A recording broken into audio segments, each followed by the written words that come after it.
টাকার জন্য খুব টেনশনে ছিলে না? হ্যাঁ? টেনশনে না, ওই যে বালু জানে আইনা দিছে, তাই না তো আজ জাগালো না। হ্যাঁ। 100 ফুট বালু জানে আনছে।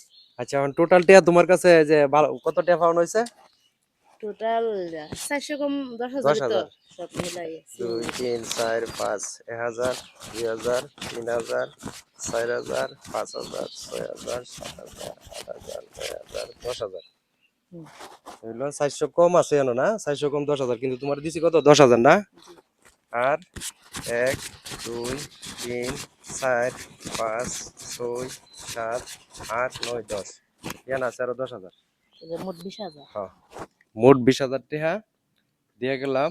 আর বাদ বাকিটা ওই যে উনি কইছে ইয়া দিয়ে করবো।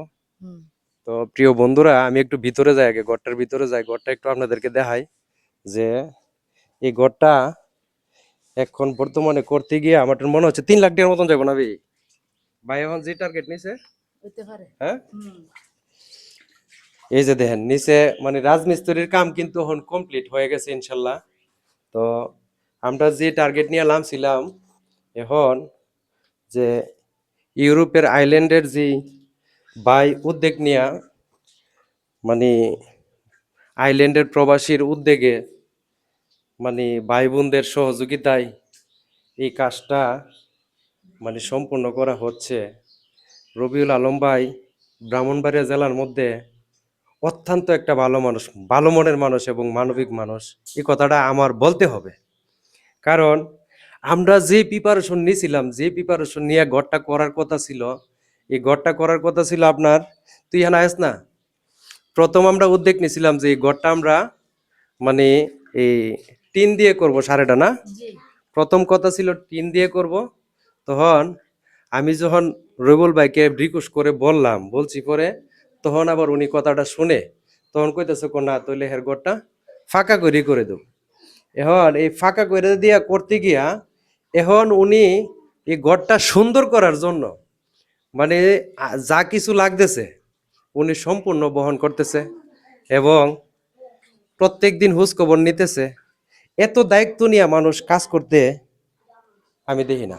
আমি এই যে ঈদের পরের দিন আবার আরেকটা ঘরের কাজে ধরবো, পরে ঈদের পরে আরেকটা ঘরের কাজে ধরবো, ওই যে হাজি মার্কেটের সাথে রাসেল নামে একটা ছেলে যে চিনোস নি, এই ছেলেটার কাজে ধরবো ইনশাল্লাহ ঈদের পরের দিন থেকে বা ঈদের 4-5 দিন পর থেকে। তো আমি দেখলাম যে রবিউল ভাইয়ের মতো মানবিক মানুষ যদি এরকম থাকতো, মানে গরিবের পাশে এরকম ভাবে দাঁড়াইতো, তাহলে মানে আরো আরো ভালো হইতো, আরো ভালো হইতো। কারণ আজকে এই বইটা কিন্তু খুব অসহায় অবস্থায় ছিল, ওনার স্বামীর একটা মানে ফাও নাই, হ্যাঁ। তো ওনারে কিন্তু আমরা সেলাই মেশিনের ব্যবস্থা করে দিছি না, জি দিছি। দিছি, জি, কাপড়ও এরপরে দিছি। কাপড়ও দিছি। যাই হোক, যেটা আসবাবপত্র লাগে এখন বর্তমানে দায়িত্ব নিছে রবিউল ভাই, মানে ওরিটা ভালো করে। তুমি এদিকে আসো, এদিকে আসো। ব্যথা পাইছো কেমনে? ভালো। ওয়ালো ব্যথা পাইছো? হ্যাঁ, হেলতে গিয়া ধরে দাও। তোমার নাম কি? নুসরাত। নুসরাত। মাশাআল্লাহ, অনেক সুন্দর নাম তো। তোর মেয়ে বুঝি না? হুম, ছোট মেয়েটা। কালকেও ব্যথা পাইছে সন্ধ্যা সন্ধ্যা। মাশাআল্লাহ, অনেক ভালো, বড় হইলে তো অনেক ভালো হবে তো।